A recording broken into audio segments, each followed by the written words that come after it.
अब तपाईँको अन्तिम इच्छा उहाँसँग कुरा गर्नुहुन्छ अन्तिम इच्छा भने तपाईँ कानुन व्यवस्था सल्लाह यस्तो शब्द बोल्नुहुन्छ अन्तिम इच्छा भन्ने शब्द बोल्दै हुनुहुन्छ यसको शब्द होइन सर नो सर तपाईँले बोल्नु भएको अहिले अन्तिम इच्छा भने चाहिँ के हो सर यो भन्नु त तल जानलाई चाहिँ अन्तिम इच्छा भने त त्यही होइन त त्यस्तो त्यस्तो बोलिँदैन नि सर सर डेढ साहब हुनुहुन्छ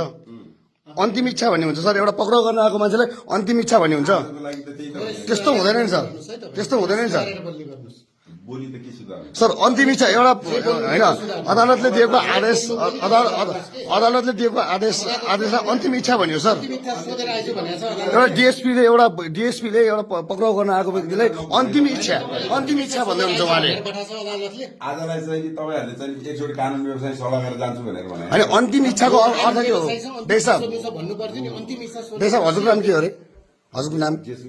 होइन नाम त भन्न मिल्यो नि सर देशसाब नाम मात्रै होइन तपाईँको आइडी पनि हेर्ने अधिकार हुन्छ हाम्रो जसकै नाम होइन तपाईँको आइडी हेर्ने नै अधिकार हुन्छ अन्तिम इच्छा पढ्न सर अन्तिम इच्छाको अर्थ के हो अदालतको आदेशमा सरकारी वकिलले पठाएको पक्राउ पुर्जी चाहिन्छ त्यो त चाहियो अनि त्यो पनि चाहिएला ठिक उहाँले दिन्छ अन्तिम इच्छा भने चाहिँ के हो अन्तिम इच्छा भने तपाईँ सर अहिले हजुरले अन्तिम इच्छा सर हजुरले अहिले भर्खर तपाईँको अन्तिम इच्छा के हो भन्नुभयो नि सर त्यो पनि बोल्ने तरिका हो सर तपाईँ डेस साहब जस्तो मान्छे वकिलसँग कुरा गरेर जान्छु भनेर भन्नु होइन हजुरको अन्तिम इच्छाको शब्द त्यही हो आजलाई चाहिँ नि ठिकै छ त यहाँ त हामीसँग जानलाई त त्यही कुरा गर्नुभएको हो होइन र सर यहाँ